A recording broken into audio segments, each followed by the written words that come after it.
The wood under your feet is being traded away. And if you are an American who is trying to buy a home, renovate one, or just understand why everything around you is getting more expensive and more difficult to build, then what is happening right now between the United States, Canada, and Europe is something you absolutely cannot afford to ignore, because this is not just a lumber story.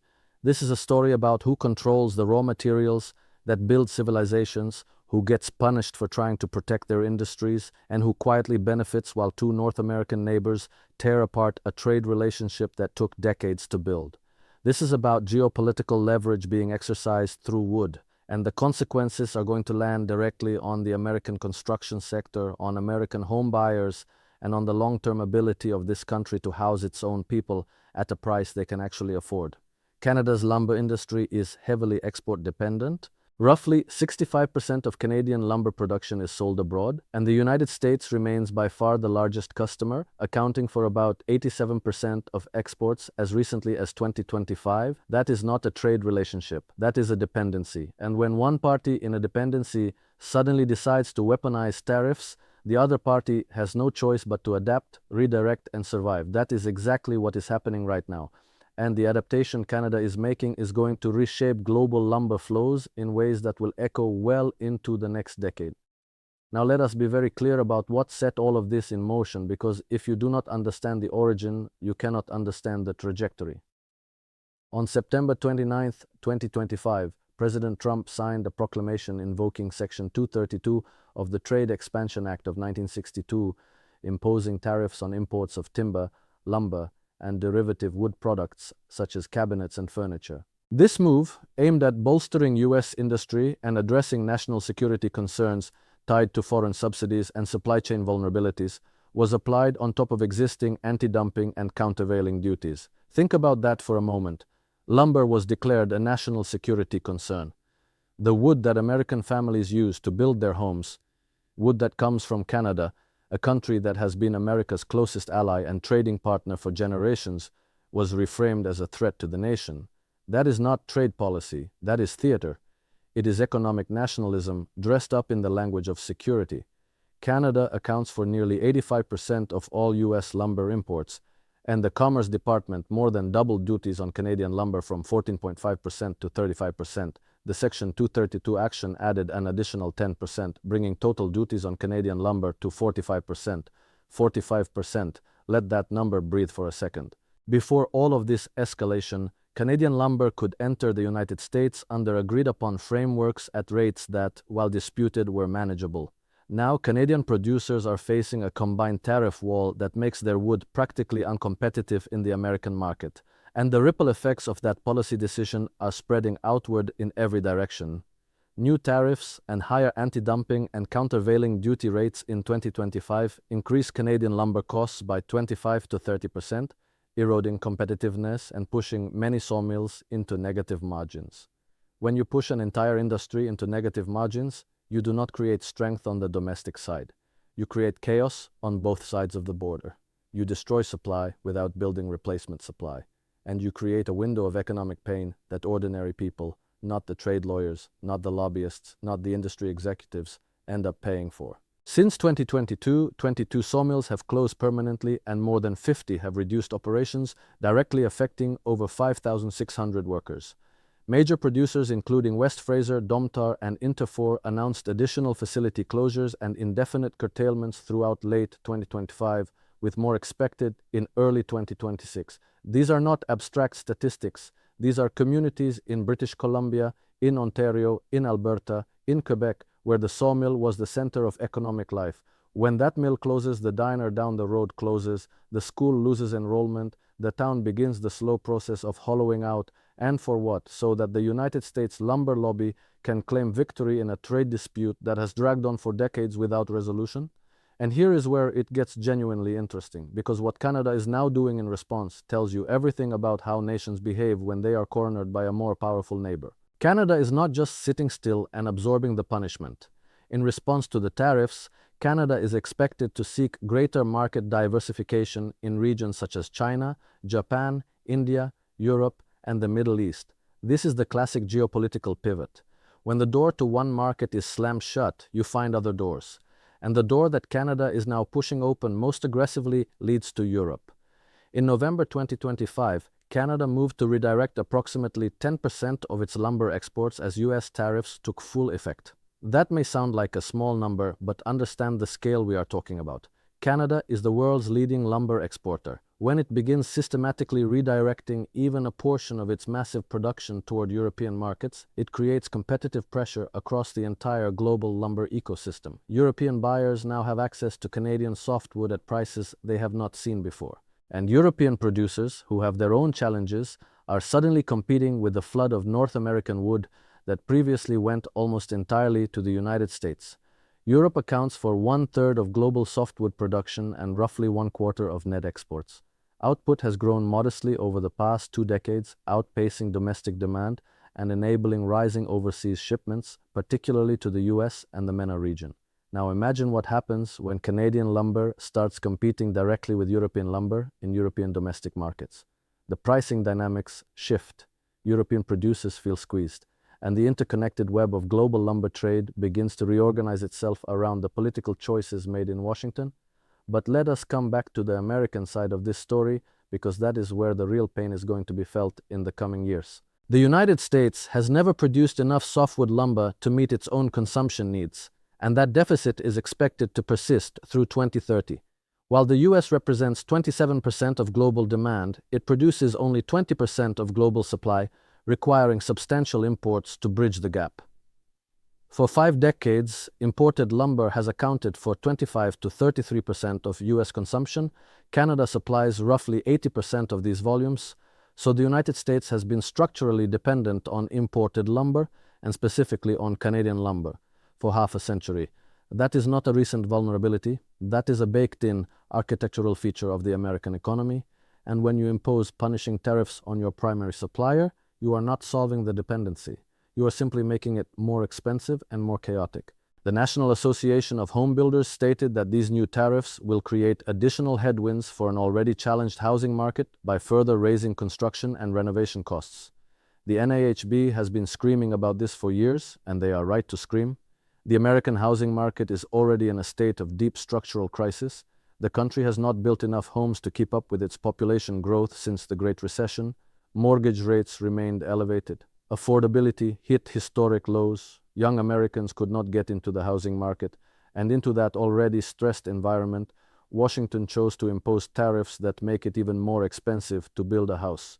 You cannot claim to care about the American dream of home ownership while simultaneously making the wood that builds those homes cost 45% more to import.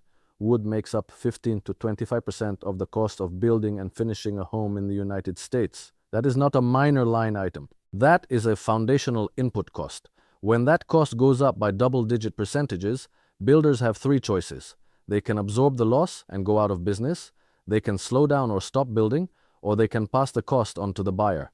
In a market where millions of Americans are already priced out of homeownership, passing additional costs to the buyer is not a neutral act.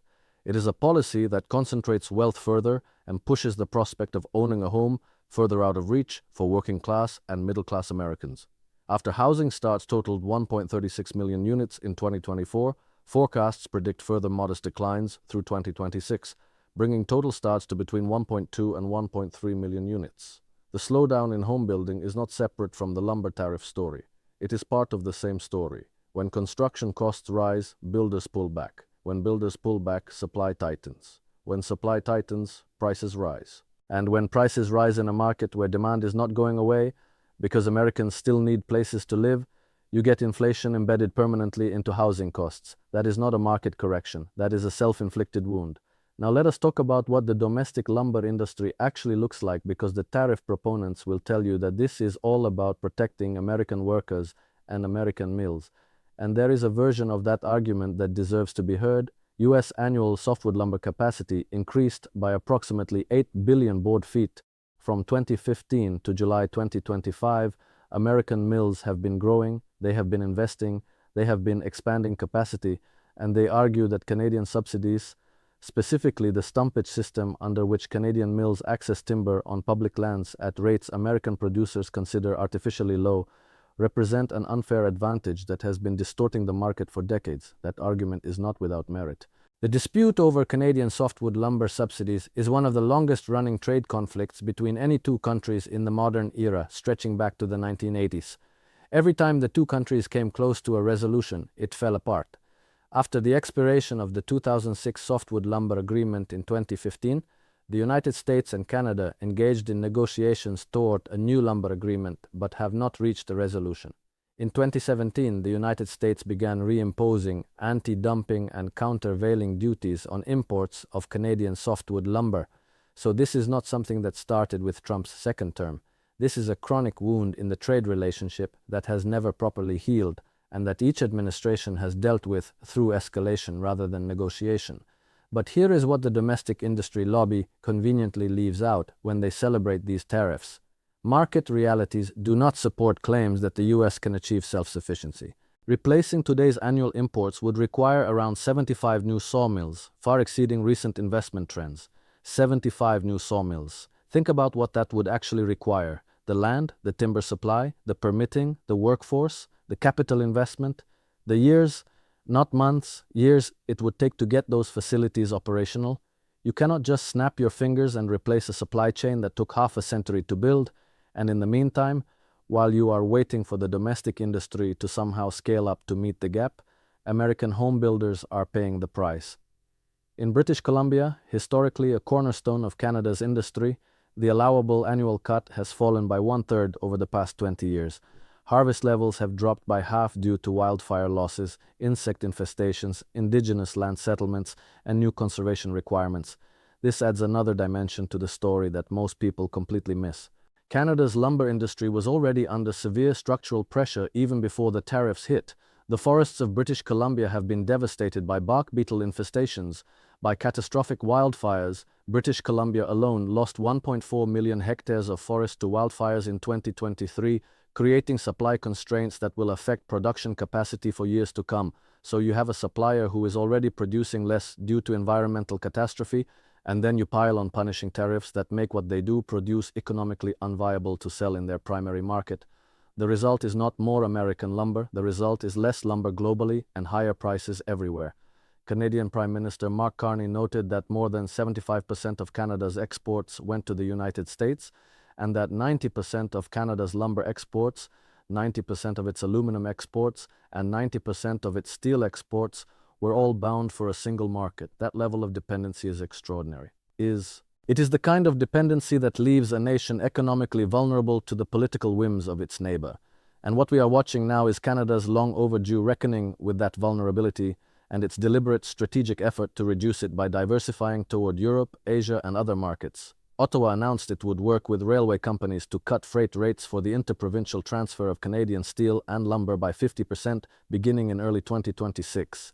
That is a significant logistical investment. Canada is literally rebuilding its internal supply chain infrastructure to make it easier to move lumber within its own borders and toward ports that face west toward Asia and east toward Europe. This is not a temporary workaround. This is structural adaptation. Canada is rewiring its economy in real time, and it is doing so because Washington left it no choice. In addition to $700 million in loan guarantees announced for the Business Development Bank of Canada Softwood Lumber Guarantee Program in August 2025, a top-up of $500 million was deployed to sustain the program into 2026, ensuring companies have the financing and credit support they need to maintain and restructure their operations. Over $1 billion in government support for a single sector. Canada is not letting its lumber industry die quietly. It is fighting to keep it alive long enough to find new markets, restructure operations, and survive the period of maximum tariff pressure. And that survival strategy points directly toward Europe. Now here is something that most American commentators are not paying close enough attention to. The US Supreme Court invalidated the so-called reciprocal tariffs, which the White House had used in 2025 under IEEPA. Following this decision, on February 20th, the White House ordered that the respective governmental agencies stop collecting these tariffs. The White House then proclaimed a new temporary 15% tariff under Section 122, taking effect on February 24, 2026, for a period of 150 days.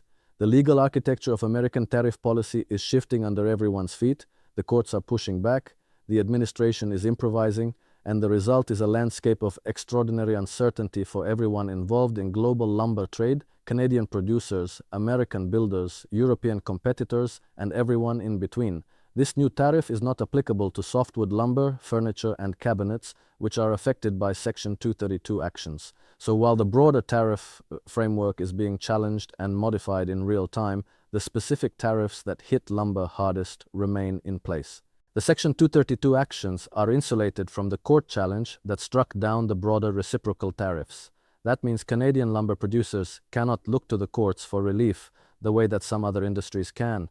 The wall stays up even as the legal scaffolding around it shifts. New U.S. lumber tariffs from October 14th stack on top of pre-existing countervailing and anti-dumping duties, leading to combined rates exceeding 40% on Canadian softwood lumber exports. Geographic constraints leave limited options for lumber exporters to diversify to non-U.S. markets. That is the brutal arithmetic of this situation. The tariff wall is high, the alternative markets are real but limited, and the transition from being 90% dependent on one buyer to building a genuinely diversified export base takes years, not months. In the meantime, Canadian mills are bleeding, workers are losing their jobs, rural communities are being hollowed out, and American homebuilders are paying more for wood. Mills across North America were producing at a loss for much of 2025, creating conditions where closures and curtailments negatively impacted the supply of lumber heading into 2026. Production at a loss, that is the baseline condition of the industry right now. And when mills produce at a loss for long enough, they stop producing. That is not a market correction. That is supply destruction. And supply destruction in a market that was already structurally short of domestic production does not lead to lower prices for American consumers. It leads to higher prices and tighter supply for everyone. The math is brutal. Even if Canadian housing starts doubled, which would require massive policy changes and investment unlikely to materialize, it would not replace lost U.S. export volumes, and the same logic applies in reverse on the American side. Even if the U.S. lumber industry expands aggressively, it cannot fill the gap that tariffs have created in the supply chain quickly enough to prevent pain for American builders and homebuyers. The timeline for building new sawmill capacity, training workers, securing timber supply, and navigating permitting runs to years. The pain from reduced supply is immediate. What we are witnessing here is something deeper than a trade dispute over lumber. It is a case study in how great power relationships deteriorate when one party decides that leverage is more valuable than partnership. The United States and Canada built one of the most deeply integrated economic relationships in human history. Their supply chains were so intertwined that it was sometimes genuinely difficult to say where one economy ended and the other began. In 2024, the United States imported $23 billion in wood products, and nearly half of these imports came from Canada at $11 billion. $11 billion of wood coming from a neighbor, a friend, a fellow democracy, a country that shares more than just a border, but shares values, history, language, and culture. And Washington chose to treat that trade relationship as a threat to national security. The European redirection of Canadian lumber is not just an economic event. It is a geopolitical signal. When Canada starts shipping more of its production to Europe, it is saying something profound about the reliability of the American market as a long-term partner. It is saying that depending on one buyer for 90% of your exports is a strategic vulnerability that must be corrected. And that message will not be lost on other American trading partners who are watching this situation unfold. When the United States demonstrates that it is willing to weaponize trade against even its closest allies, other countries take note and begin their own diversification away from American dependency.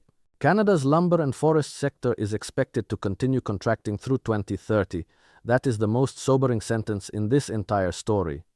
Not recovering, contracting, through the end of this decade.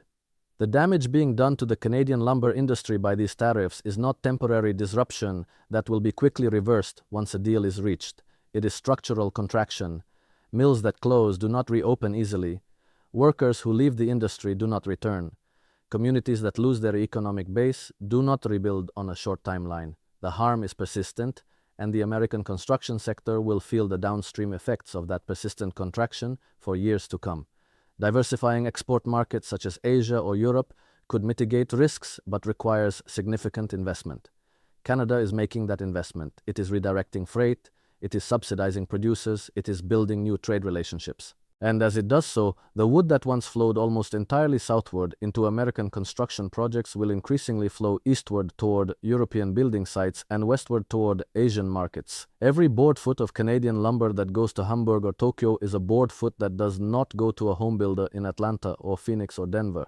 And in a market that was already short on supply, that diversion matters. The American construction sector is not going to collapse overnight, but it is going to face a sustained period of elevated input costs, tighter supply, and structural disadvantage in the global lumber market, all of which were preventable. They were preventable through negotiation. They were preventable through a long-term softwood lumber agreement that addressed the legitimate concerns of both sides. They were preventable through the kind of patient, sophisticated trade diplomacy that recognizes that your closest neighbor is also your most important partner. Instead, Washington chose confrontation, and the bill is coming due.